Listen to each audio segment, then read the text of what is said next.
Karma is an Oriental word which has found its way into most English dictionaries. It stands for a principle of Eastern philosophy which is variously interpreted. To the average Western thinker, particularly the theologian, the term is objectionable, although the equivalent is found in the New Testament. As we are told in the New Testament, as a man soweth, so shall he reap.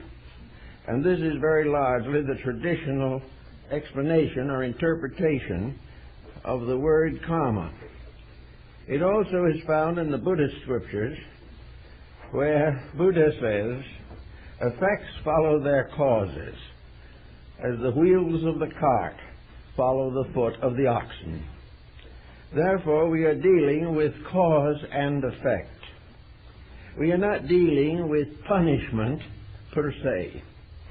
We are not referring to a condition after death or in life in which evil forces take over the life or consciousness of a human being. We are not relating to demonology, nor to a Hades populated by ghosts and monsters. The word is simply a term to signify that the effects are inherent in their causes. Scientifically, this would probably not be seriously disputed. We observe every day that causes produce consequences. But most people are so much interested in their own ideas about consequences that they overlook the problem of causation. Today, as we look around us, we see an almost classical example of how causes produce their effects, how the way we do things becomes the way in which we are rewarded or punished. Karma is not a punishment bestowed by heaven. It is not a painful work given by deity to wayward children. Karma is simply the fact that there are rules in the game of life, rules in creation, rules that are just as inflexible as the law of gravity, rules that cannot be violated. And long ages of contemplation has built these rules into the theological writings of most of the nations of the world. These rules are first observed. Our remote ancestors saw them. They did not know what they meant, and they did not know why they happened. But they learned through thousands of years of experience that things that they did had consequences, and that these consequences were more or less inevitable. They found in those days that the individual who broke the common rules of life suffered. He suffered not because a divine power looked down on him and punished him. He suffered simply because he broke the law of cause and effect. This law is impersonal, it is just, it cannot be arbitrated, and it cannot be not mollified or changed by almost any process that we can think of.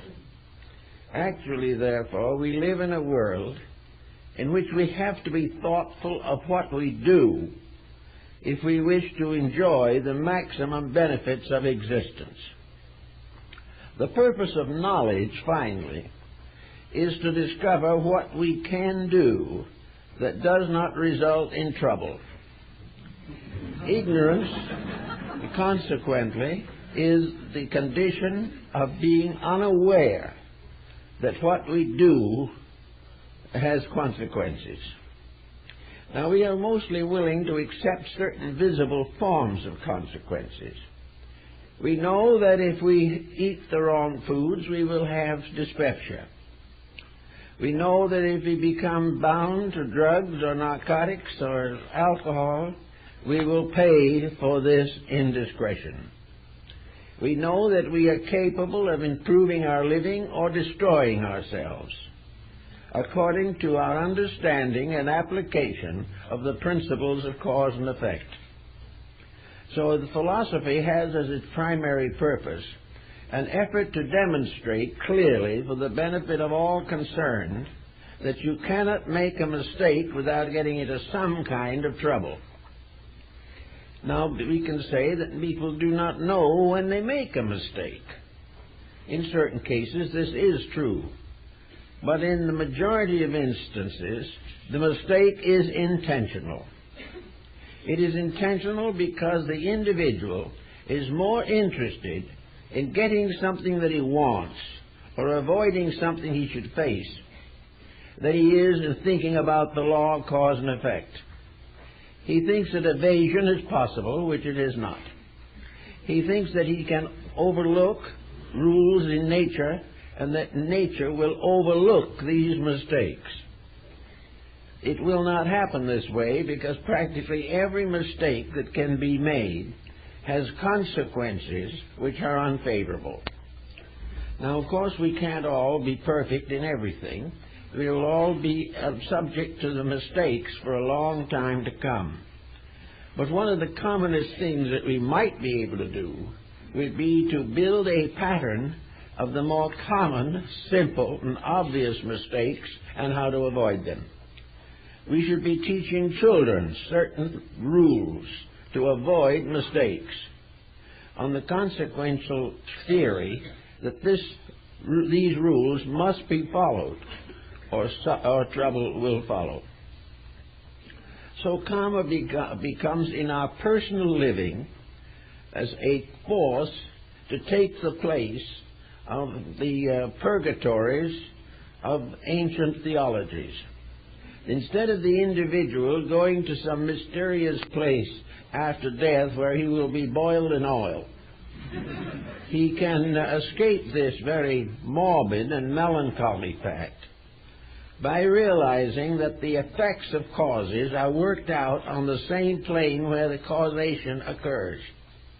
If we make a mistake on the physical level, we will pay for it physically. If we do something noble and glorious on the physical level, we will be rewarded accordingly. Karma as much deals with rewards as it does with punishments. If our mistakes are never overlooked, our virtues are not forgotten either. Everything we do right has certain enduring consequences for our betterment, improvement, and security. Therefore, karma actually is impersonal. It has nothing really to do with what we want or what we do not want. Karma has to do with what we have done, why, and how. It has to do with the simple payment of debt. It is like the individual who borrows more money than he can pay and in the end lands in bankruptcy. This is not because God determined to break him. It is not because these laws are written in the Scriptures. It is really because the individual has done something he should not do. And he either did it from ignorance or from intent. Now, in the philosophies of life, ignorance is no excuse beyond a certain point. The individual who makes mistakes he doesn't know about and has no way of estimating can get into some trouble, but there are forms of forgiveness or bard in Gilead which will help him. But the individual generally does not have unintentional mistakes, because the things he does while he gets mistakes are things he knows about, and therefore knows that he shouldn't have done them, and often regrets even before the results set in. Now, this leaves many people in the arms of a quandary. If everything we do has consequence, suppose we do nothing. Suppose we wrap up in isolation and sit like St. Simon Stylites on the top of a column in the Libyan desert.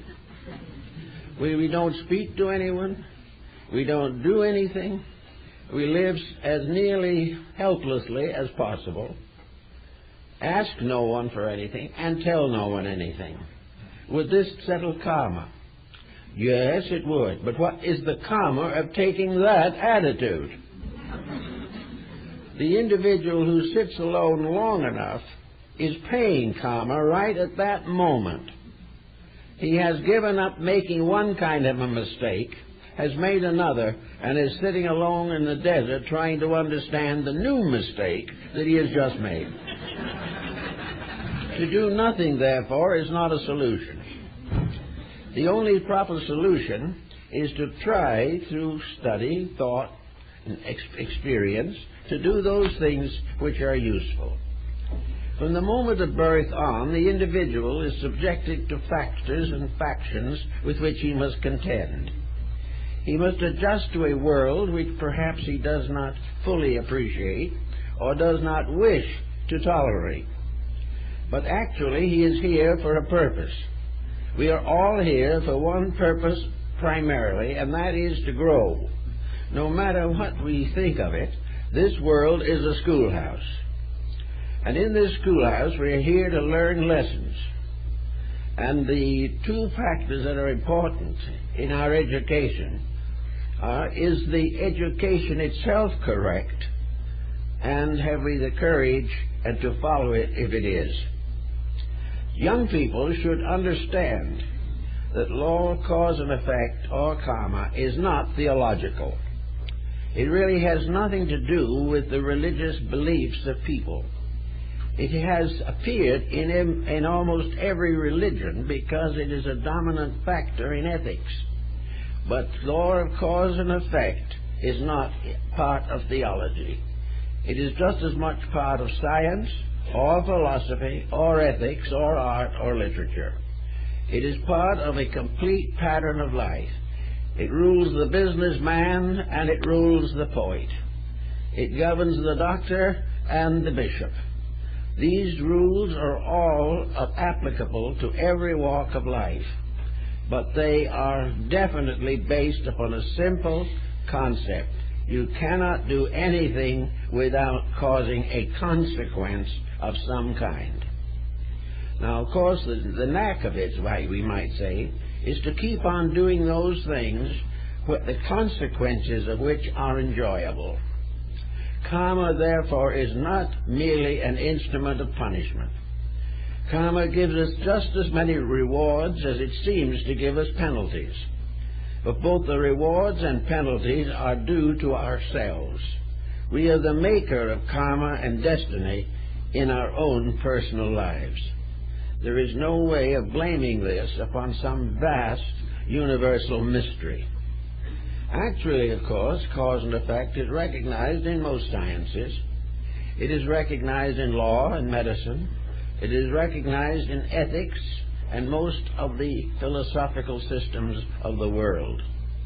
But it is there because it is just as much a part of us as breathing or blood pressure or any of the anatomical, physiological, or biophysical functions of the human being.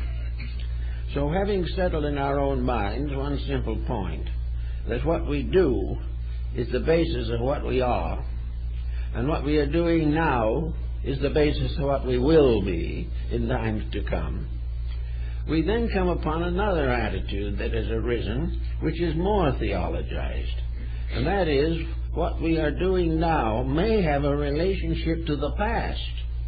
Are we paying old debts now?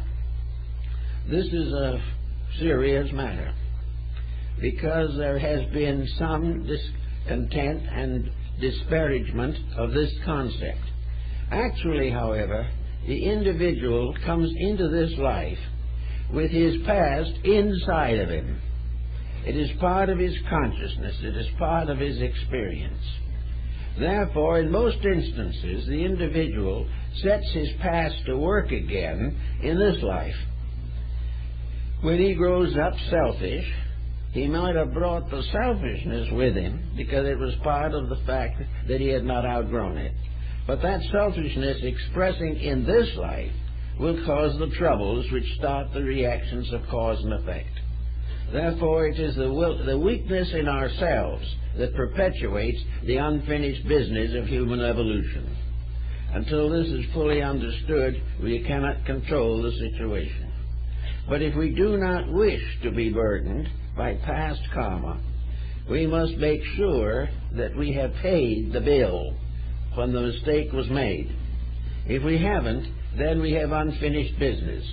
And that unfinished business is to learn to understand why our own attitudes must inevitably react upon us somewhere, sometime.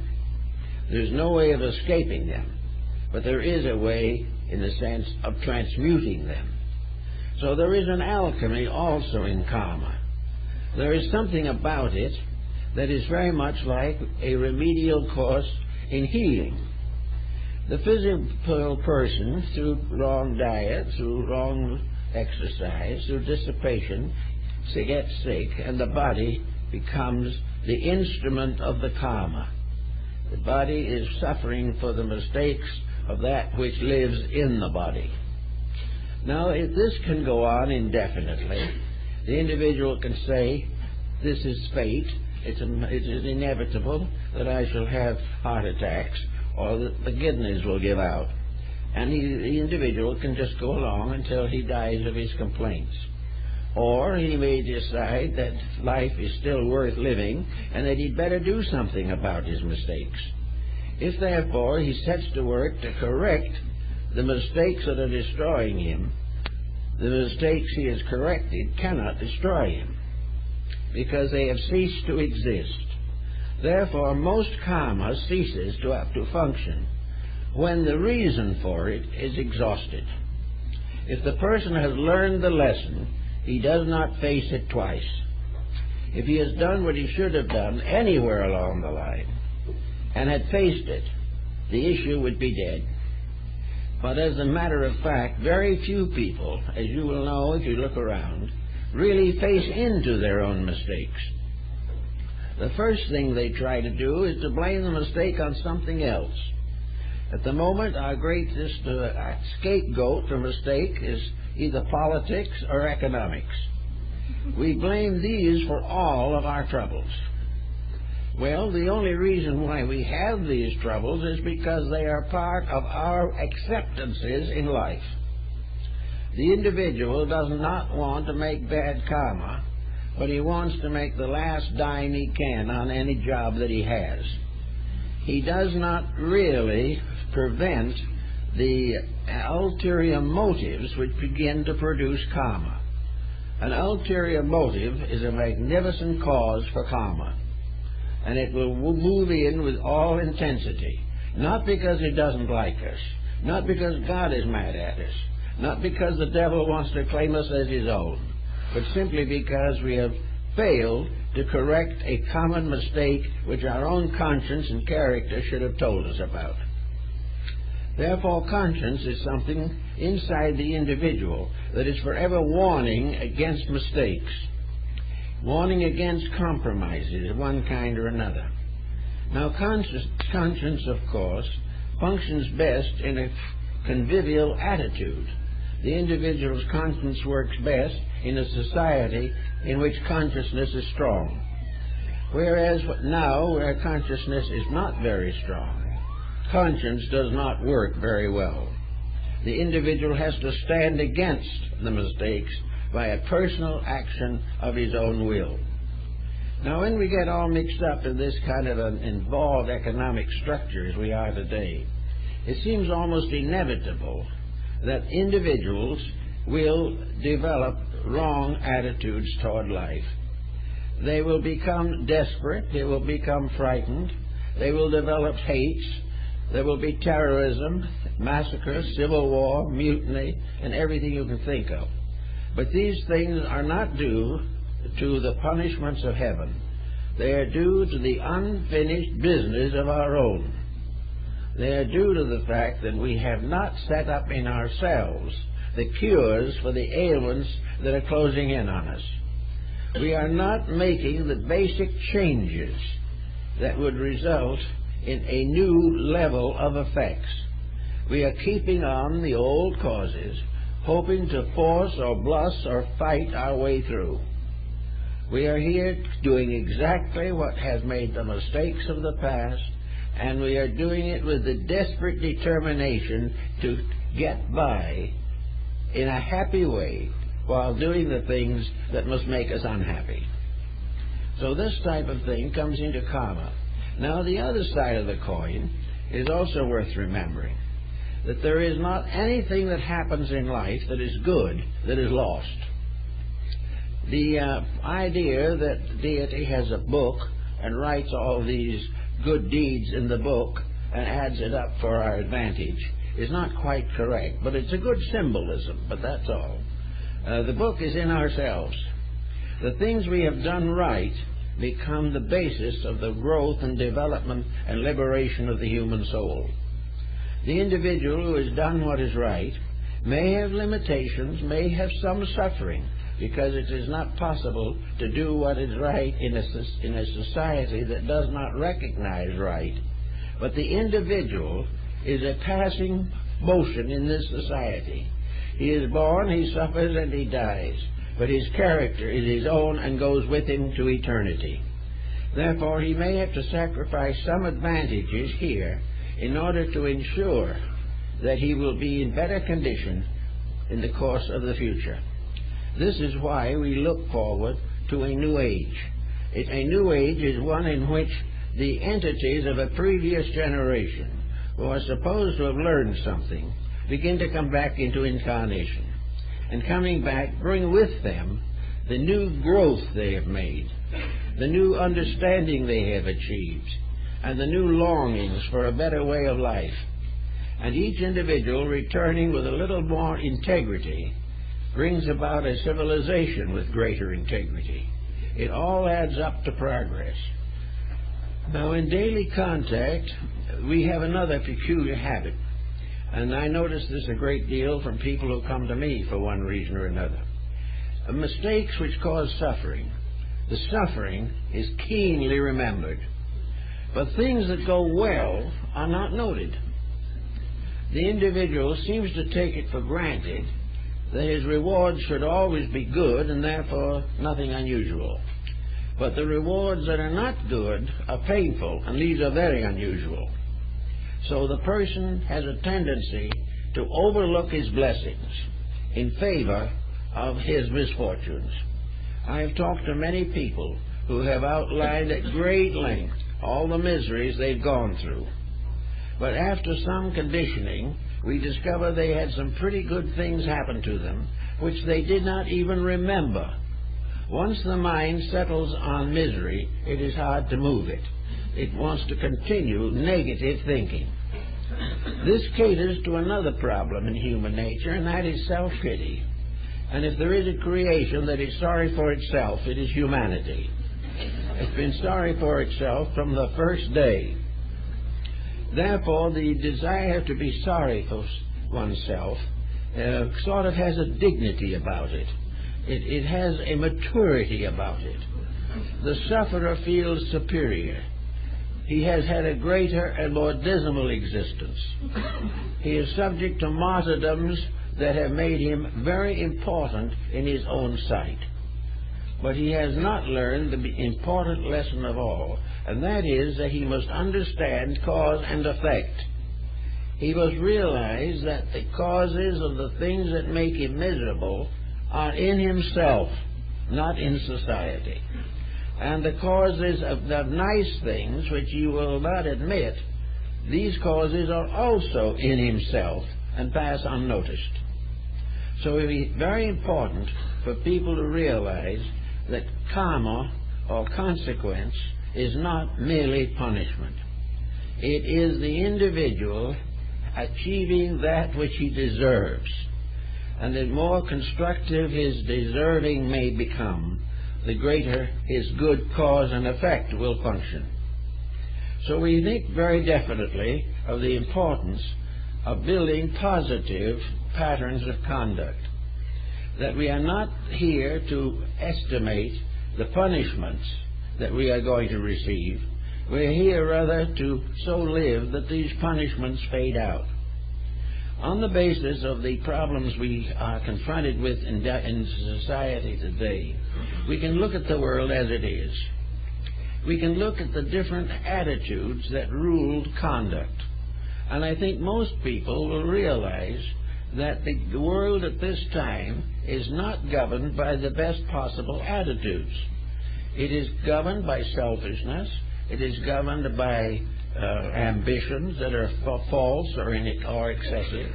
It is developing around a financial center that is unendurable. And it is also exploiting and destroying the natural resources. All these things are happening. Every newspaper has articles on them.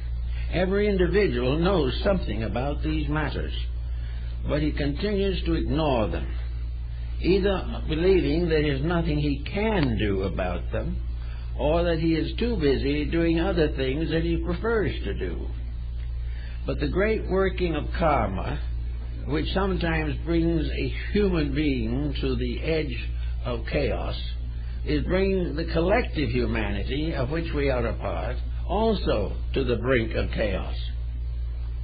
As St. Augustine pointed out long ago, in the days of the ante-Nicene Fathers, the human being has certain privileges of energy.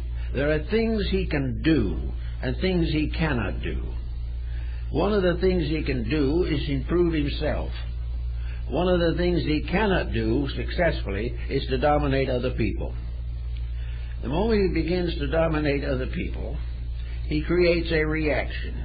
And on the level of religion, whenever religions go out to proselyte and determine by force or otherwise to conquer masses of human beings, these religions themselves are in grave trouble and ultimately come to an inglorious end. Everything that is wrong ultimately fails. There is no way of escaping this inevitable fact. Now, in ourselves, within our own natures, we have a certain type of consciousness, insight, understanding, or whatever you want to call it, by means of which we intuitively recognize values that we do not wish to consciously acknowledge. We call this conscience, but it is more than that. It is the subconscious set within ourselves by which we participate in the universal plan of things. Way down deep in ourselves, we know the rules. But by the time we have filtered this knowledge through emotion, thought, and action, it has lost the name of significance in many cases. But down inside of each individual, the law of cause and effect is in existence at all times. It is part of this over-self of Emerson. It is part of this divine part of man, which, while enclosed in body and encased in material concerns, is still alive and well. So we have to realize that when the voice inside of ourselves warns us, we should give very definite consideration to that warning. Now, the law of cause and effect, they say, can't be proved as far as the moral issues are concerned. But this is not strictly true either. The moral issues are provable, and the ethical life of the individual can be made scientific. Lord Bacon points this out in The Advancement of Learning, that if we want to know more about religion, we study science. If we want to know about science, we study philosophy. And if we want to know about religion, philosophy, and science, we study art. These are all interrelated factors, all of them subject to the laws of cause and effect. And everywhere we turn, the rules are the things we have to search for.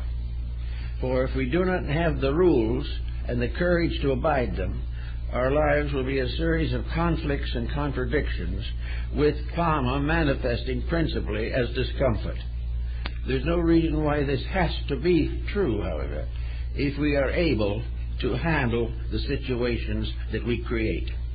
Now, there's another point that the Oriental philosophers have made, a little more clearly perhaps than we have here, and that is the individual is not responsible, personally, for that which is beyond his comprehension.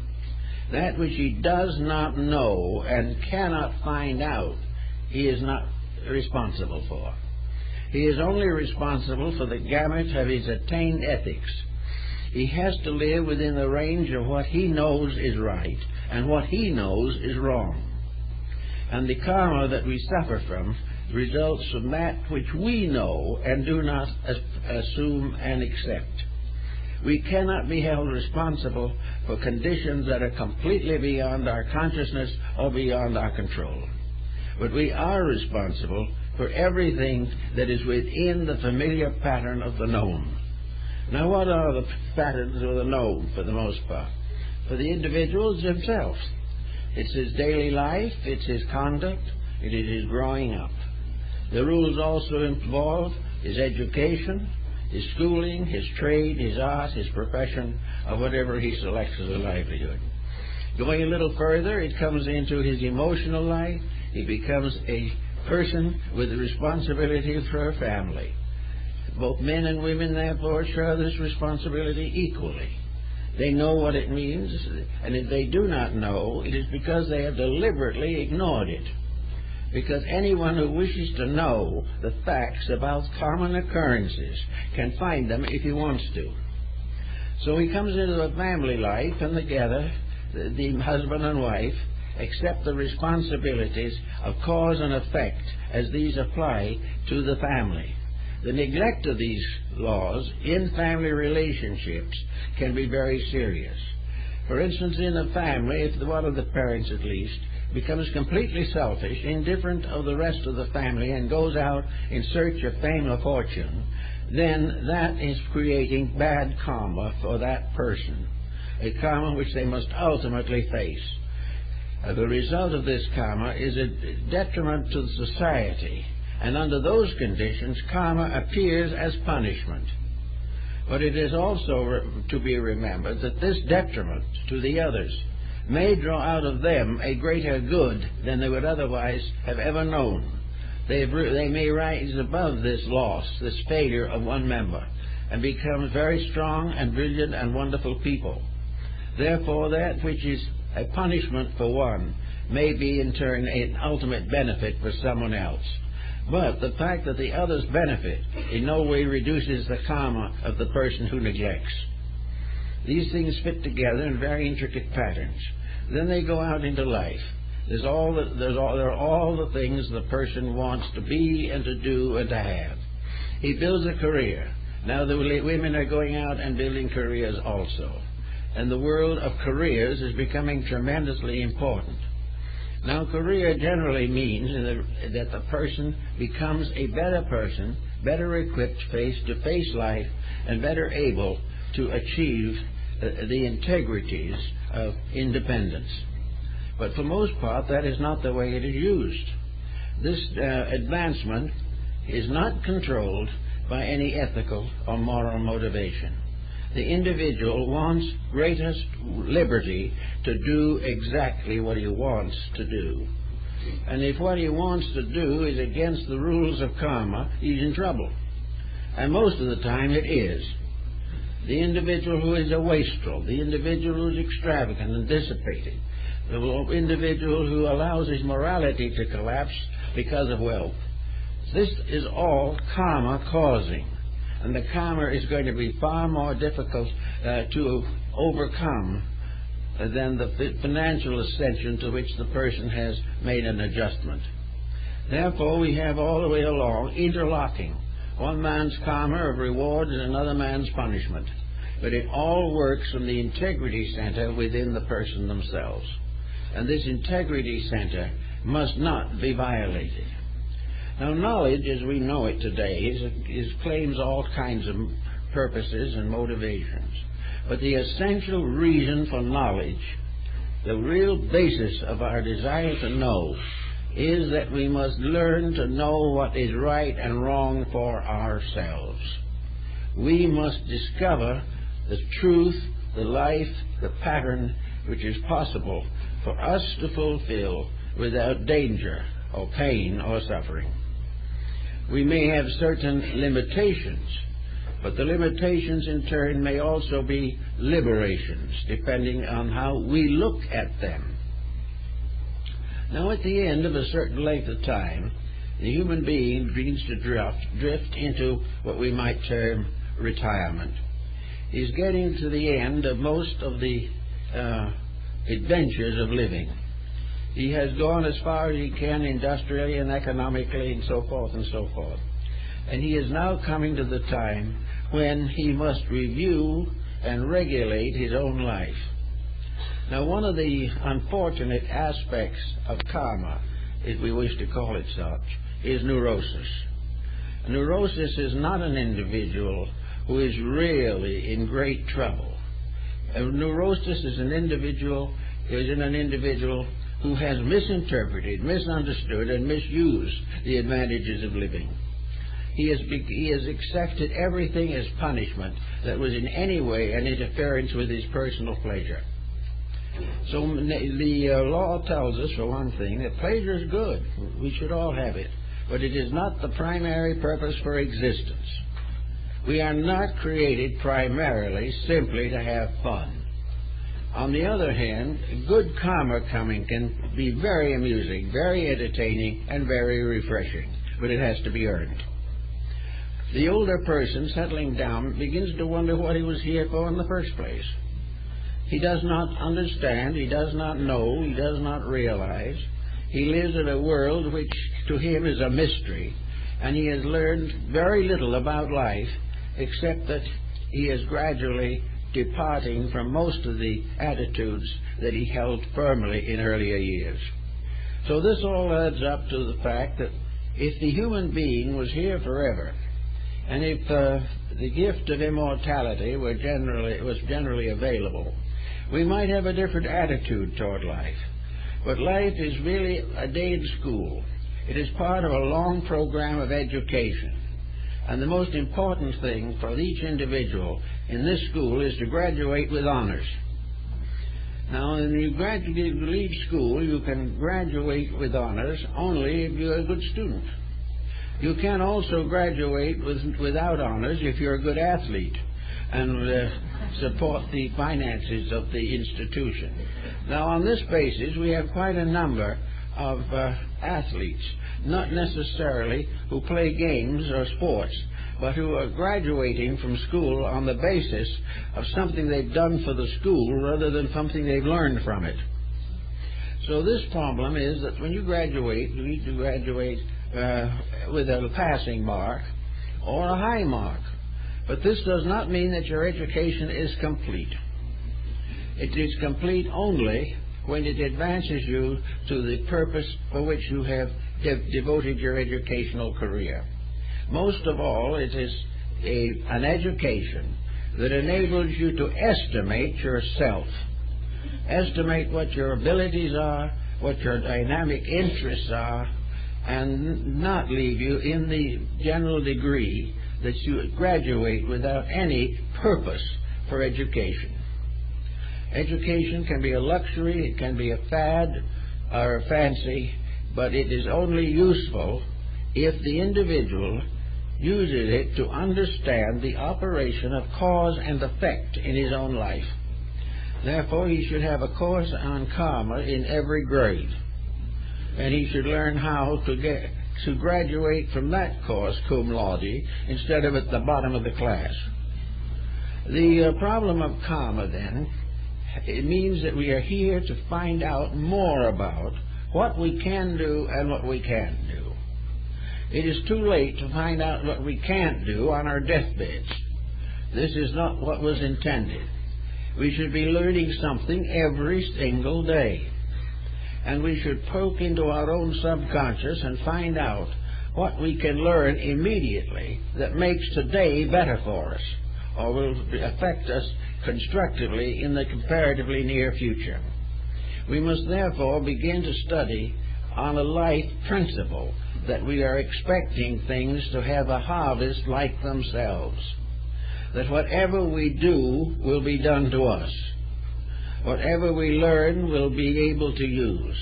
What we do not learn or mislearn will be a detriment to us. Now, in the past, when life was largely suburban and persons came from small communities, the opportunities for grand knowledge were few.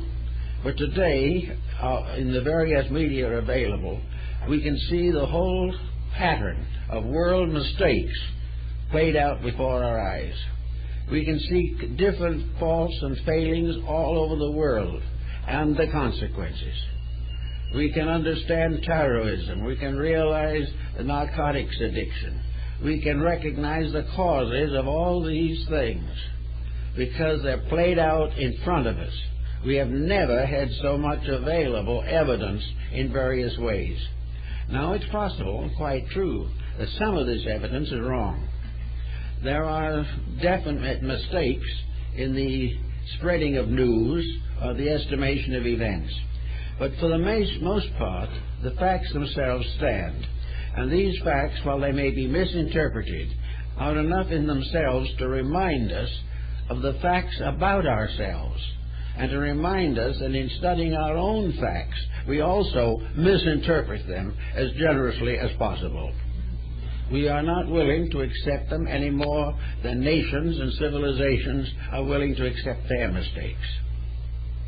In the last 2,000 or 3,000 years, we have fought more wars than we should ever fight. We have also fought many of these in search for truth, in search for religion, in effort to improve or reform mankind.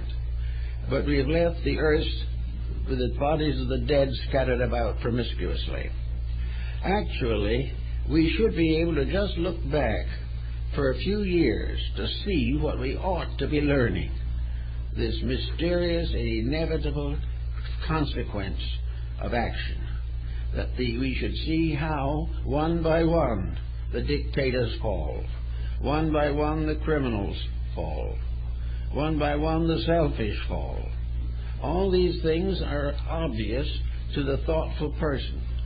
But the individual who has his own pressures seldom understands or accepts this evidence. He is going to be different. Other people may have to pay their debts, but he is going to find some way of getting out of his. This is very common in finance and has led to constant ruin and impoverishment. Actually, the only answer to the whole problem is ethical integrity. There is no way of getting away from karma unless the individual is mentally, emotionally, morally, and physically honest. Honesty is the secret of survival, and it minimizes nearly all the problems of life. The individual who is emotionally and mentally honest has a great deal more chance of being physically healthy, because the disturbances of the emotions are what cause a great deal of sickness. Almost all of the troubles that we have arise from the interference that we create between the levels of our own constitution. The mind betrays the heart betrays the health, and all these things fall into a common ruin. But we have to realize that there are laws of karma that apply to every aspect of existence. There are laws of karma that are peculiarly created for the benefit of bumblebees. There are laws of karma that are necessary for the motion of stars. There are laws of cause and effect controlling everything that exists in the universe and existence itself. Therefore, all things are surviving because they live in an intricate pattern where survival is necessary and where the breaking up of survival is destructive to the entire pattern of life. Bring this down to our little daily living and the problems that we all have to work with. The problem is to start in by carefully estimating the relationship between our actions and integrity, or the relationship between our pressures and common sense. Is the individual, for example, who has found increased or improved financial condition making good use of this additional gain? Is he been faithful unto small things so that he could be made faithful unto larger things? Now, maybe he was grateful for the small things because he couldn't help himself. But when he got greater things, he began to be so happy about it all that he broke every rule in the book. This all becomes part of the problem. The more we have, the more responsible we become for what we do with it. And the proper use of it is a factor in karma, a very definite factor. Ben Franklin summed up the simple words, waste not and want not, and that's cause and effect. Just a simple statement of it.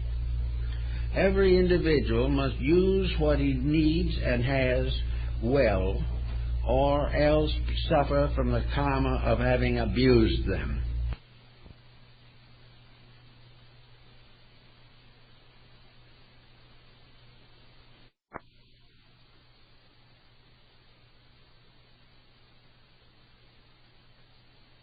Is hungry.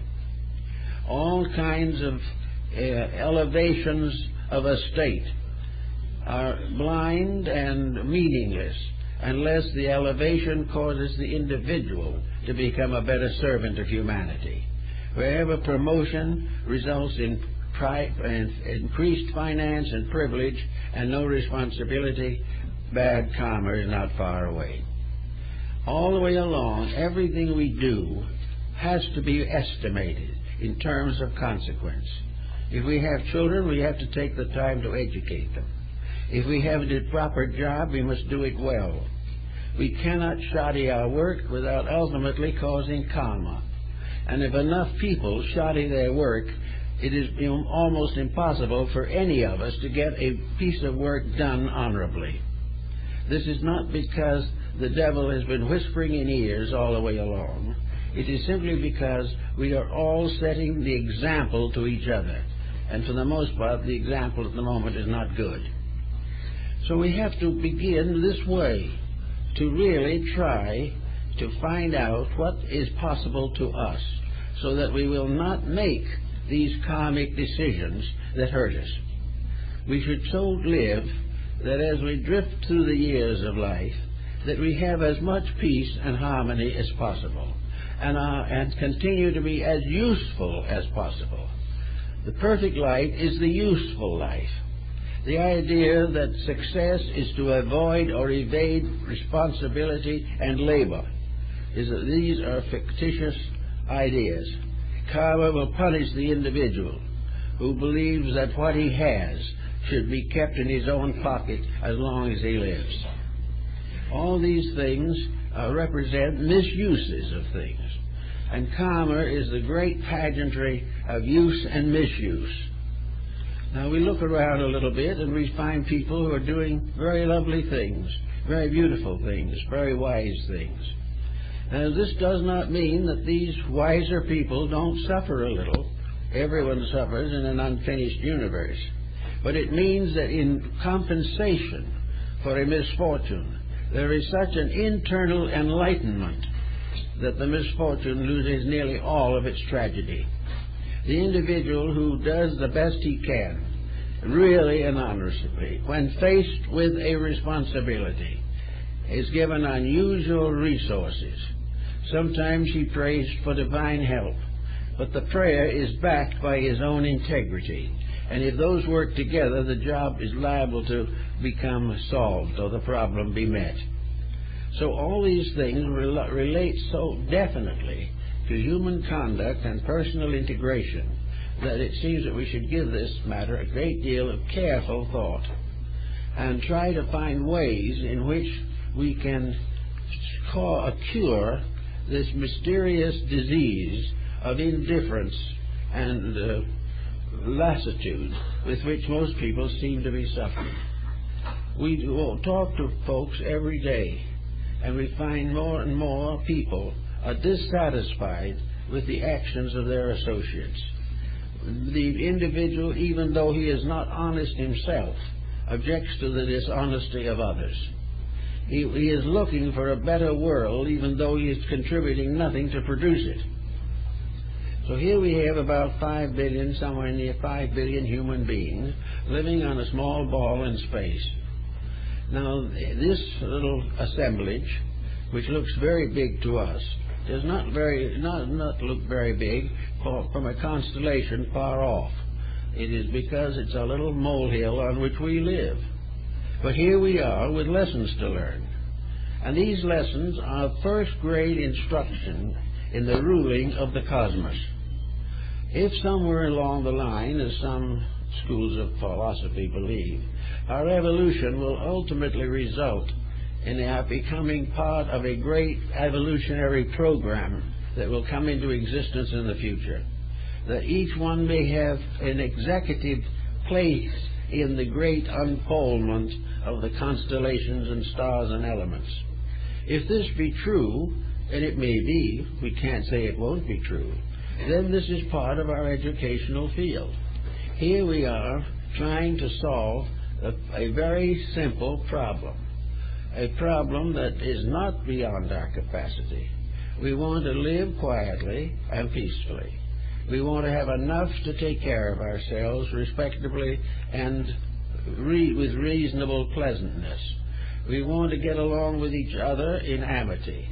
We want to have our beliefs respected, and in time we will learn to respect the beliefs of others. We want a harmonious, pleasant world. And when two people out of this hope both marry, they expect to live or hope to live in a happy and harmonious family.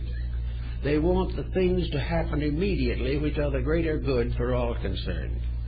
They are perfectly willing, if they care, to do something to motivate the good and well-being of others.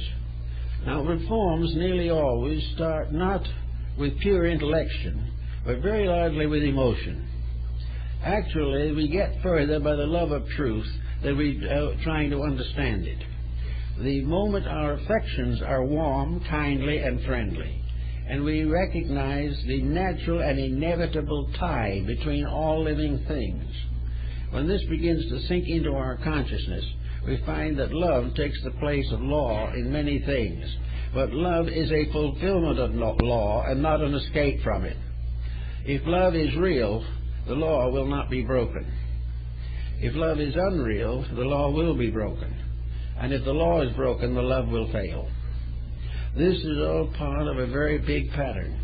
But the kindness of heart, unselfishness, integrity, values, peace, and affection, responsibility, recognition, and admiration for achievement, all these things are part of building a world in which the law of cause and effect is going to produce the results we most want. We want to live in a world which is right, but we have to cause right, or it will not happen. We pray to heaven to solve our problems, but heaven does not solve things that way. Heaven determines that each individual must have the vital experience of solving his own problems. Now, we all feel, that there's something that can get us out of our difficulties. And we like to think that perhaps religion will do it. Well, religion will do it if that religion inspires us to do it for ourselves. If, on the other hand, this religion promises us freedom from the responsibilities we deserve, or will not acknowledge the correction of the proper mistakes, if the religion throws all burdens on the Lord and lets the individual do as he please, then we will continue into the future with exactly the problems we have today. To solve problems is a job. It is a profession. It is a dedication. It is an inevitable duty. Now, working with people a great deal as we have, we find out some problems that are comparatively frequent. One of the most common problems, I guess, today is this problem of dissatisfaction with world conditions. We don't like things the way they are. We don't like bombings. We do not like to have terrorist groups wandering about the earth. We hope and desire to have a normal and reasonable kind of existence. Now, why don't we have this? It's because we have not built it into the contracts between nations. We have not said that a treaty is finally a bondage of integrities. When the United Nations meets, it should meet with each candidate, each member, dedicated to truth, and not coming down with the information given him by some military dictator in the background. We cannot have any of the things we want without integrities. And chaos is the karma of lack of integrity. It is what happens when nobody does it right. Now, a lot of people want to do it right, but the interferences are hard to face, are hard to cope with. So we can say that the best chances for doing it right are among people who have dedicated themselves to a self-improvement, who are seeking in one way or another to grow, to be better, not in order that they may dominate others, but in order that they may enlighten themselves. If we recognize a divine principle at the core of our own existence, if we know that there is a God in us, and that this God within us is part of the inheritance that we have from space, we have within ourselves an inevitable power for right. We have within ourselves the capacity to grow, to enlighten ourselves, to perfect our own temperaments and dispositions, and to do those things which are most useful to our world. This is in us. It is the seed of the everlasting, sowed in the earth of the transitory. It is that which is our proper and inevitable mystery of the seed, the mustard seed, which, though the smallest of all seeds, grows into a great tree for the shelter of the birds and for shadow and shade for human beings. So our enlightenment, coming from the divine seed within ourselves, has to be one way or another developed. It has to be developed sometimes against a lot of adversities. And we may assume at the present moment that most people reaching maturity have not had necessary instruction in this particular area. They have grown up under a system which is largely materialistic, and therefore is continuing with all the old problems. It has grown up in a narrow atmosphere, and an atmosphere of self-centeredness, even though it has been comparatively moderate in its ambitions. But it has not been a dedication to purpose. I think that we should recognize the importance that every young person growing up should, in some way or another, be aware of a sacrament, and not one of the sacraments that we generally acknowledge in the church, but the sacrament of dedication. That just as surely as we have baptism and we have the sacrament of marriage, confession, absolution, Eucharist, all these things, that we also have the sacrament of dedication. Not a sacrament to become a clergyman, but a sacrament to dedicate life to its essential purpose. That somewhere along the line, each individual should come face to face with the realization of the natural responsibilities that are his in life. And actually, ancient people had this. It's strange that it was one of the things that dropped out. But back in the very early days of civilization and into some of the more recent Oriental systems, a child was not born a citizen. This is very important thinking. A child was not born as a citizen, and it had only a milk name. In other words, it had a child name. It grew up in the family with this child name, and in Egypt, the child wore a lock of hair, sort of twisted down over the eye, and the rest of the head was bald, shaved clean. But this lock was the child lock, and at a certain period and certain time in its life, the child was taken to the temple with all the ceremony necessary, with all the relatives and friends, the whole community in the cheering area, taking care of making this a festive occasion. And at this moment, the child, now old enough to make a personal decision, usually in the middle or later teens, took the oath of obligation to his world. He was transformed from a child to a person. This was true also of women. It was not limited to men. This was a right of citizenship. The person who dedicated himself to the service of good, who offered his life for the protection of his family, his community, and his world, became a citizen. He became a citizen by accepting the responsibilities of adulthood. He became a citizen by becoming an example of right in his community. He was a dedicated and sanctified person, living to fulfill the real reason for a human being's existence. Then his child lot was cut off, and his name was given to him, his grown-up name, a name that indicated his place in the tribe. And when this was given to him, he took his oath of obligation to the tribe, and when the tribal members met, he sat with them. He was part, then, of the family to which he belonged.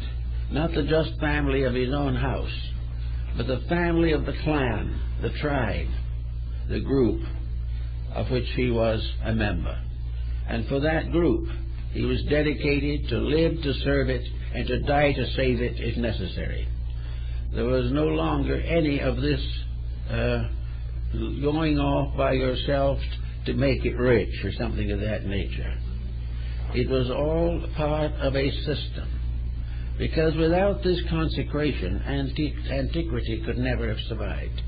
It survived because everyone stood firm for that which the tribe stood for. And the tribal wisdom, the orender of the tribe, descended from the heroes of the past who had given their lives to make the present possible. They had gone out and sacrificed everything so that their descendants could have a better life. And it was the privilege and right of these improving descendants to honor the virtues that they had inherited and protect them for the future. Now, this citizenship of the tribe is a very interesting and important thought, at least. It changes the whole aspect of things. The young individual is not out to make his own way primarily. He will make his own way in all probability, because his dedication doesn't make him useful or useless. It makes him useful. It makes him able to live a better person himself, to do his job better, and at the same time always remember his relationship to the group and his part in their success. So this type of thinking was part of a cure for what we might term cause and effect as we know it today. If we had brought forward the causes of good, if we had brought forward the wisdom of antiquity, we would not now be in this particular condition. The attitude or belief that we should forget the past and live in the glorious present and make it worse in the future is not very successful. It's not going to do much for us, but it's going to do a lot to us if we do not gradually recover from the present attitudes.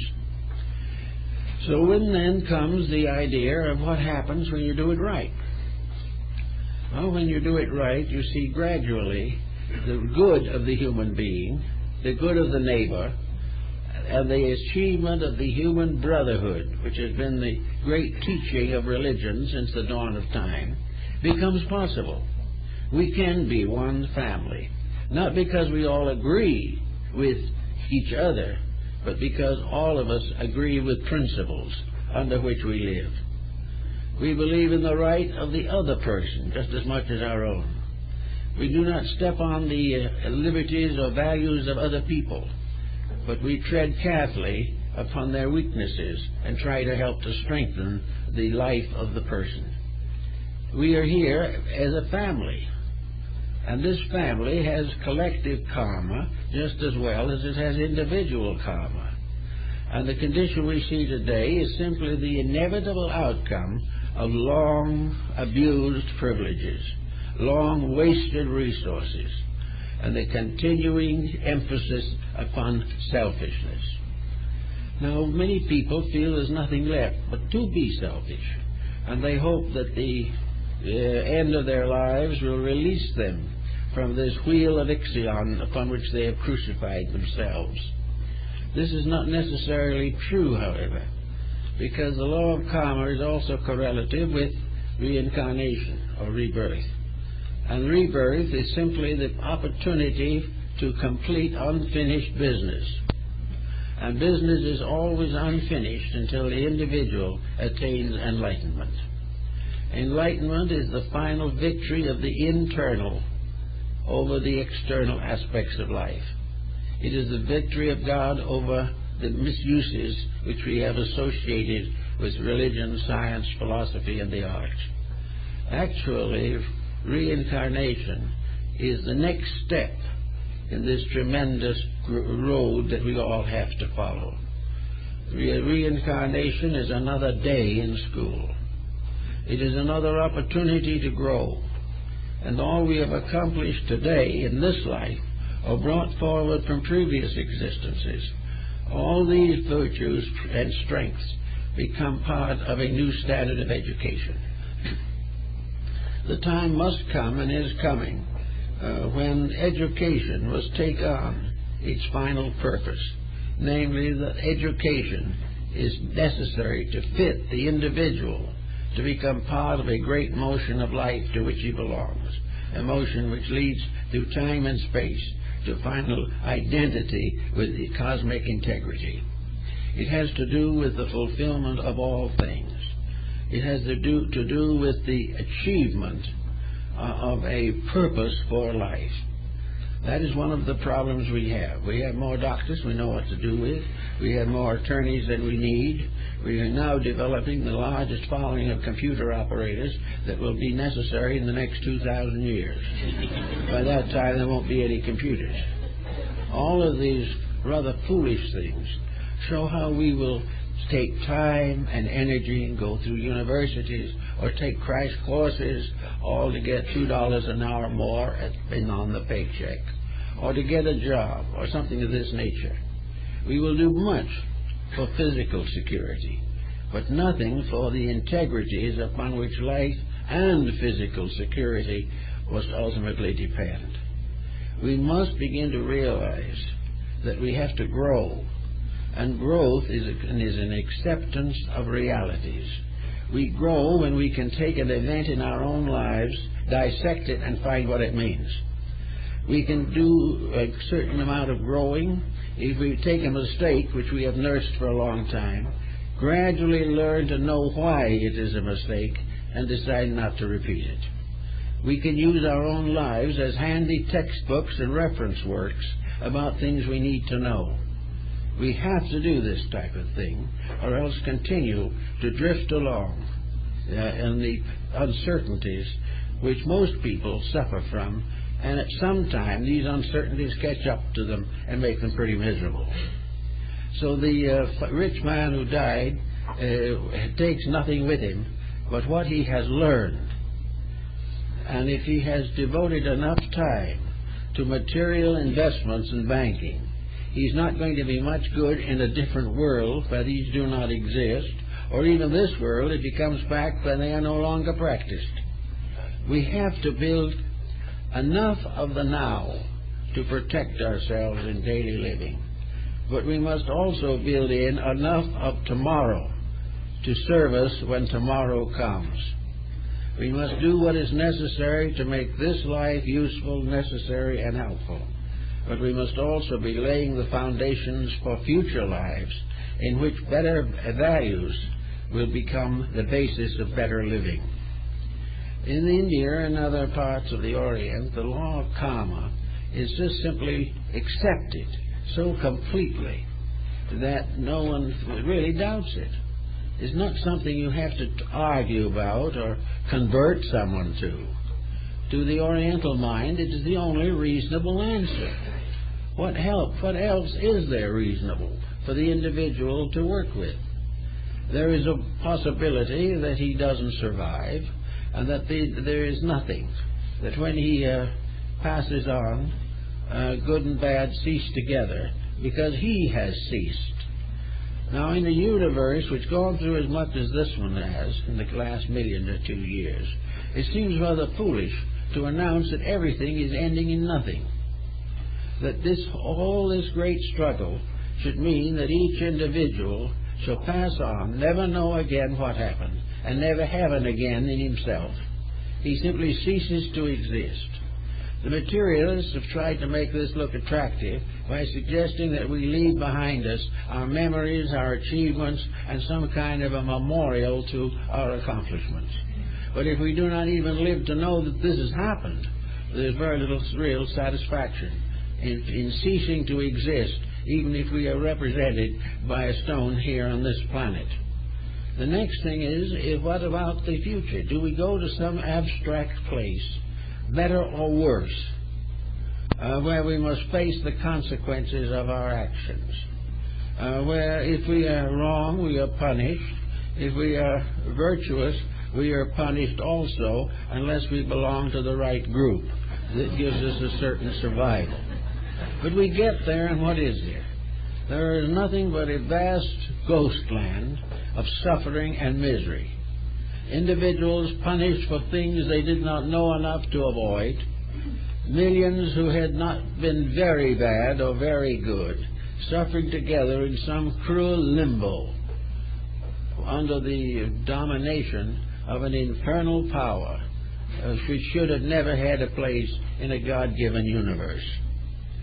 If this is forever and ever, and that the individual is going to suffer in this respect, I think it's high time for most people to come to a rather simple solution.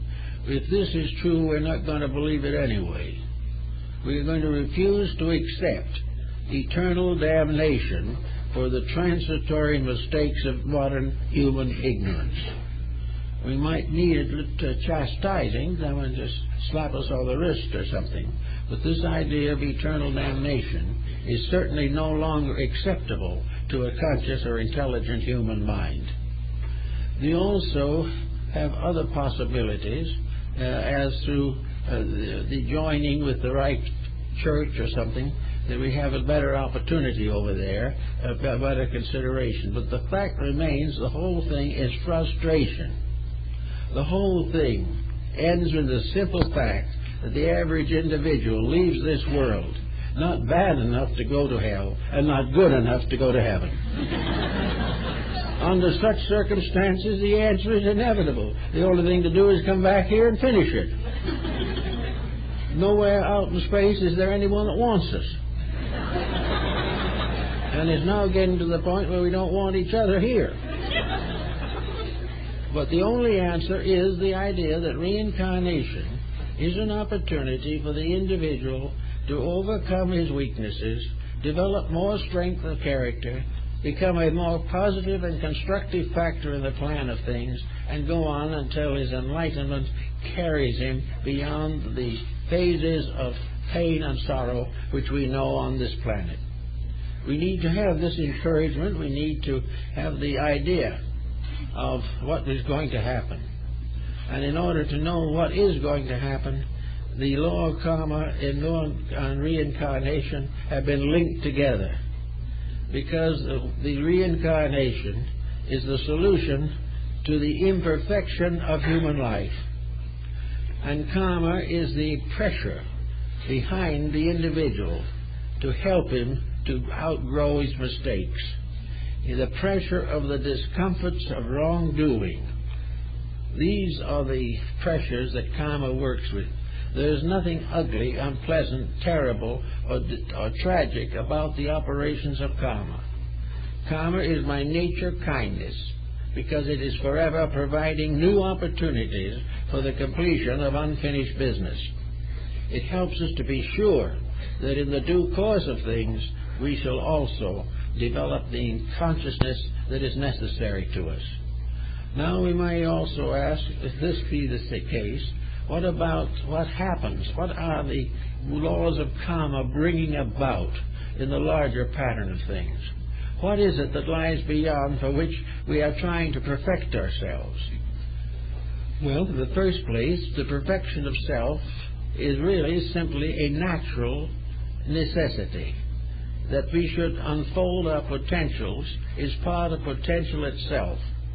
The reason why this plant grows is because the seed is planted, and each life is a part of the growth of something. Now, when we plant a seed of a tree, why do we plant it? It's because we hope it will grow into a tree. And we hope that that tree will have a reason for existence. Because we know also that in that tree will be also the perpetuation of itself. Now, the fact that these growths are all continuous seems to indicate a universe of unfolding integrities and values. That somewhere in the large vista of things, the separated being, that part of the divine nature which was isolated in creation, and is scattered now through every form of living thing from man to the smallest cell or atom, that all this, as Pythagoras points out, will be gathered up, and that in this great moment, when all these sparks become one again, on that occasion, the divine being, who is made up of these sparks, will become alive again.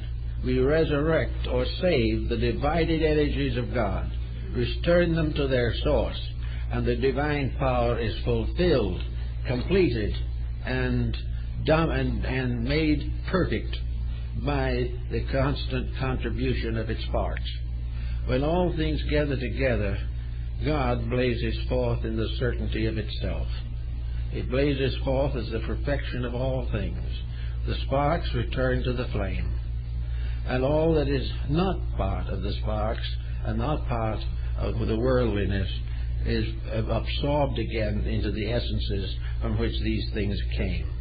So that in the end, we are really all a great, eternal, divine power growing up in the multitude of imperfect sparks, gradually becoming liberated from the limitations of matter, and finally returning again to the infinite splendor which is our true nature and substance.